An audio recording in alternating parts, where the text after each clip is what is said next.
We are gathering today in a very pivotal moment, one that calls us to think, to reform, and to modernize and optimize our tax system. For me, this is just not a task, it's a profound responsibility. We must embrace with courage, with wisdom, and steadfast commitment to the Nigerian people.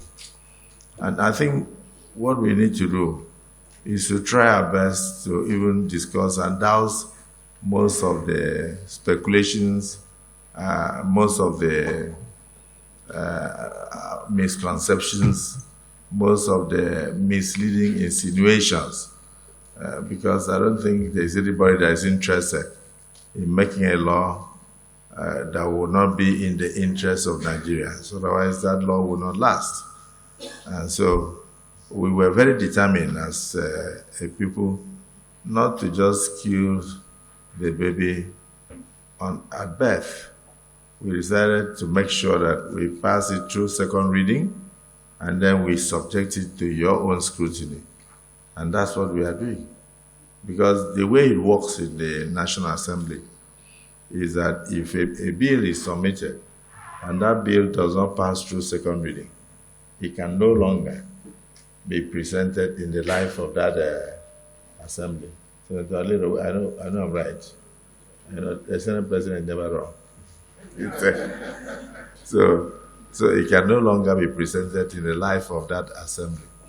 So we decided that it was not a good idea to follow the trend of people who were misleading the public, shouting and talking. It was important that we pass second reading and give you the opportunity to do all this, ask all the questions, discuss, and at the end we come to something agreeable for all of us. So let's look to the future. Let's remember always that any nation that fails to adapt to new revenue system and continues in its old ways and dwindling resources, skyrocketing prices, inflation,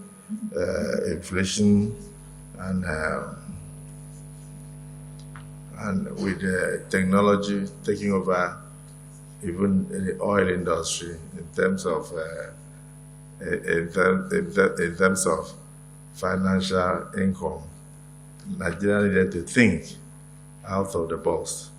This is part of the ways we can diversify our economy by making sure that we get it right.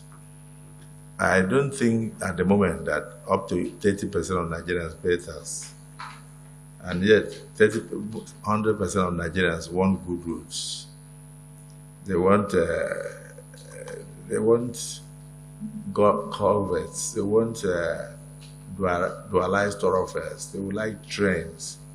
They would like skyscrapers. They want Nigeria to be modernized in a hurry. But those things need money. But I know that most Nigerians will not like to pay tax. So at the end of what we are doing, it will be easy for you to pay tax whether you like it or not. And also, we will now oversight government to make sure that whatever revenue comes into the purse of government is well utilized through proper oversight functions. So we were very sure. Some of you are not aware that some of the laws in our system on taxation were made during the colonial era. And so there was need for us to take a look, for instance, the law on stamp duties. When was it done? I think it was before 1959. And so it remains till today. We imported colonial laws. We also brought in military edicts and decrees into our legal system on taxation and all that. And then we are even cheating ourselves. You go to other countries, you pay tax even when you are standing in a line. If you park your car by the side and you want to talk to somebody, you pay tax, because they will say that this is not the correct place for you to park. And then you drive your car too fast, you pay tax. But in Nigeria, I don't think there's anybody that has been taxed for driving at 140, 120, when it's supposed to go at less than 100. If you stop somebody and pay and say, go to the FRS and pay for overspeeding, the person will look at you as if you are mad. They may even slap you. So this is Nigeria. Nobody believes in the rule of law, and nobody believes that tax works.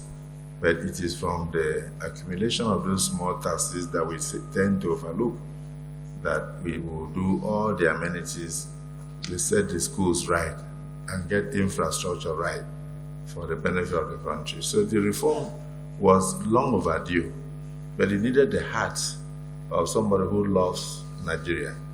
It needed somebody who also has futuristic thinking. It needed somebody who has done it before. When we were campaigning, I used to tell people that President Bola Tinubu met Lagos at a time that they were getting less than 600 million a month as internally generated revenue. By the time we finished with the policies, I recall in the last few years, Lagos records well over 50 billion. I don't know, he was part of the architects, the current minister of the economy. Well, I don't know what I've right. Lagos records well over 50 billion a year now. Am I right?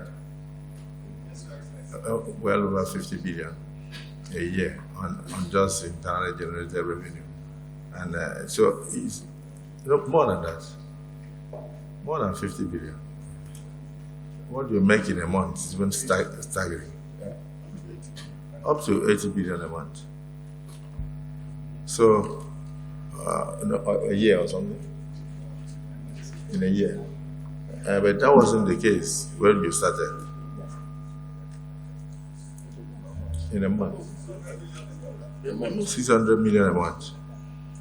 He was in the class of 1999 as a governor, so he should be in a position to know.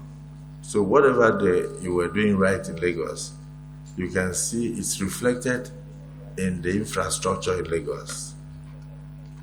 If we get this right, it will be reflected in the infrastructure in Nigeria. All we need is to have a country where people will not cry because they don't have water to drink. We want a country where people can see good roads to pass.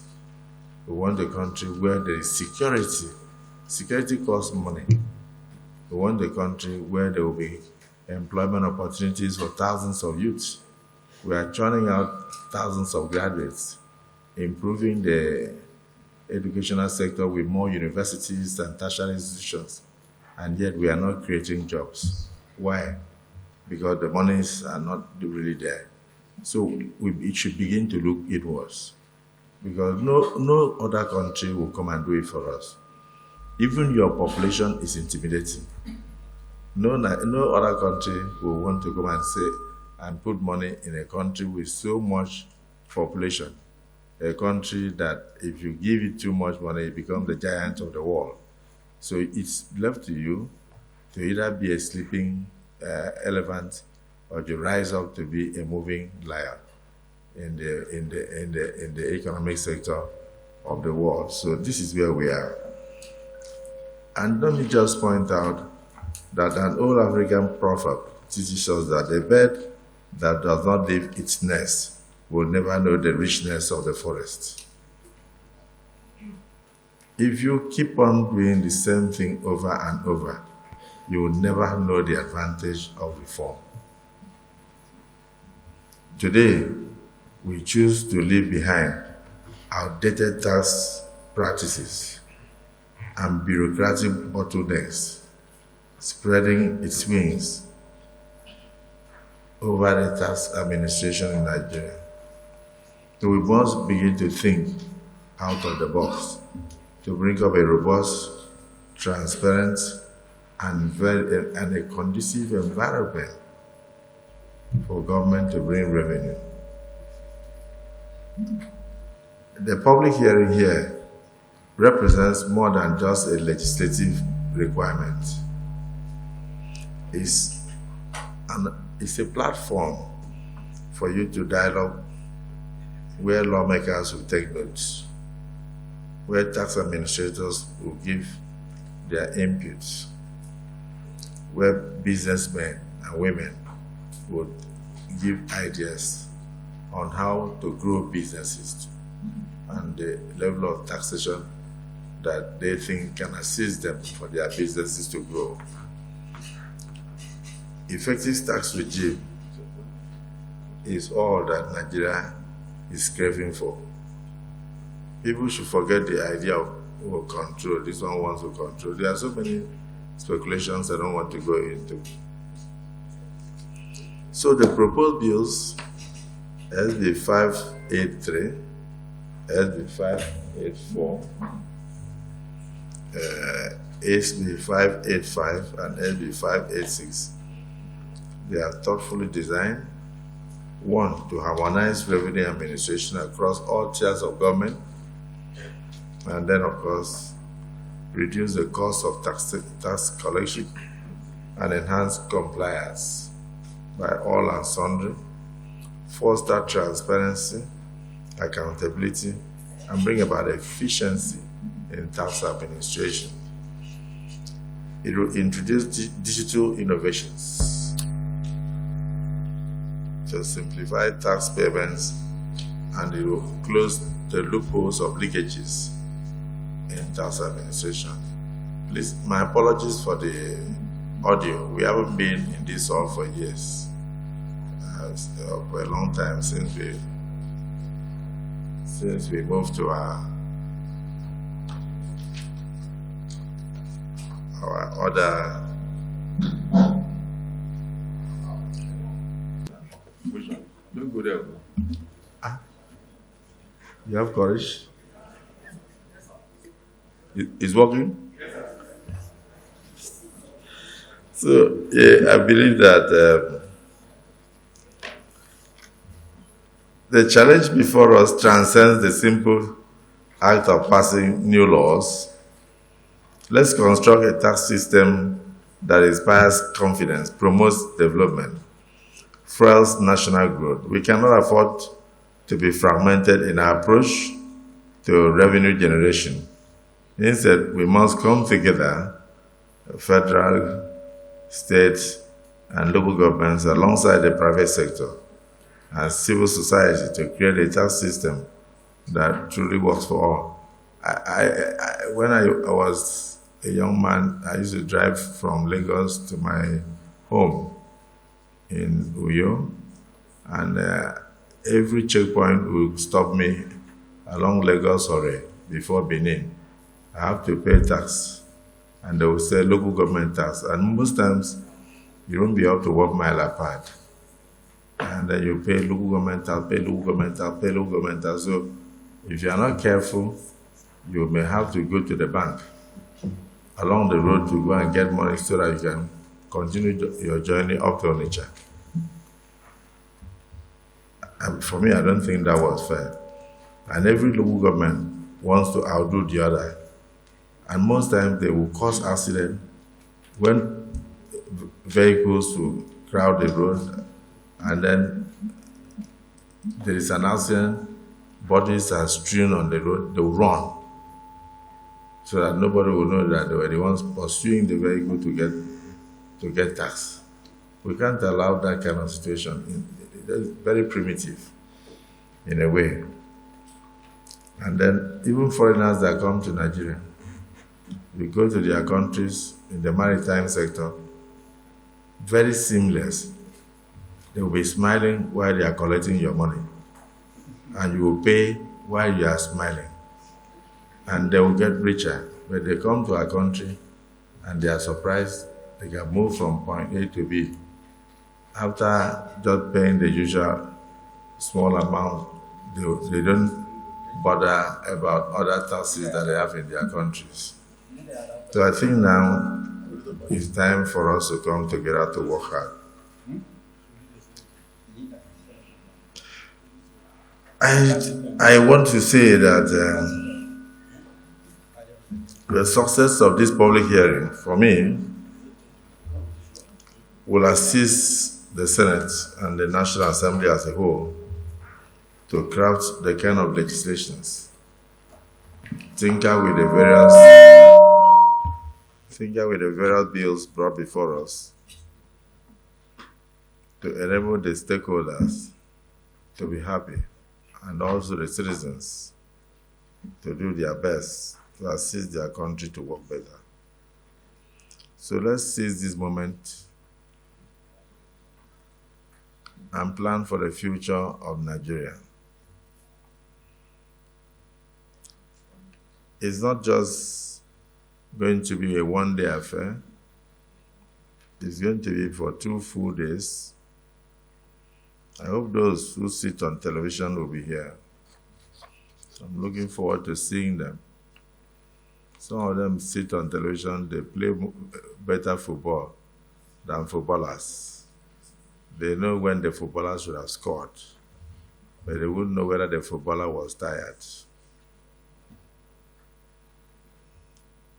I'm tired of social media discussion on tax.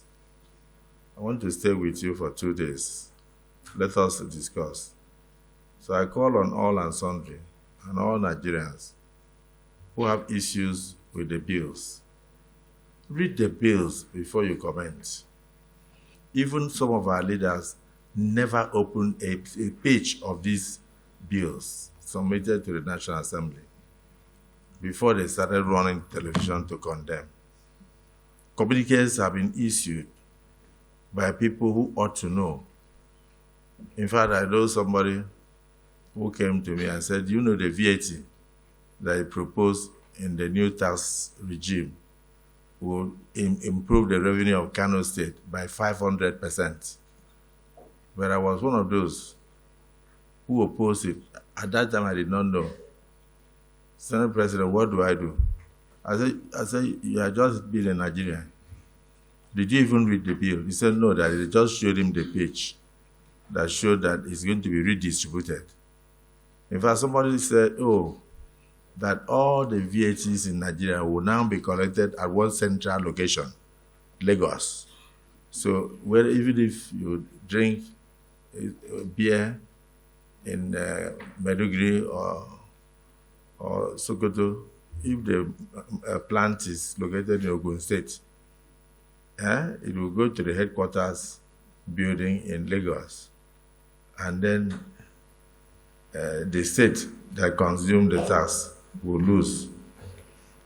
But that is not the idea. The idea is that VAT is a consumption tax. And therefore the area that consumes the product should also benefit from the product. So even the Lagos people were talking about were also complaining that it will shorten the revenue of Lagos. So at the end, I stopped listening to people. I came to my colleagues and I told them, let us hold closed session and send this thing to the public for discussion. It was based on anger, because you can't imagine a state, for instance, that the bill is meant to favor is the same state that is complaining about the bill, and then nobody in that state, including the commissioners of finance and budget, had opened a page of the bill to even see what is inside. So please, if you don't have copies, ask the chairman to give you copies. Since it's a 2-day event, use today to listen to other people. Don't jump up to contribute based on social media discussions. Go and read first. When we meet again tomorrow, you come and make your contribution, and it's also online. You can download, go through it. The area you don't want, please tell us. For me, I will not run the Nigerian Senate on the basis of what they write on social media. I'm sorry, social media for me is garbage in, garbage out. I'm not making a regular speech. I'm only advising Nigerians. Tally a while. Look at your country. Look at your tax system. How has it been in the past? Do we need reform? If you agree we need reform, bring your ideas. Marry your ideas with your colleagues. Marry your ideas with your lawmakers. Discuss with your CSOs, your NGOs, and discuss with parliamentarians. Send us your recommendations. We'll collate them. We will assess them. And I can assure you that by the time we are through, 5 years from today, you say yes, that the 10th National Assembly did the best for this country. And that is why we are where we are. I welcome you. May God bless your deliberations.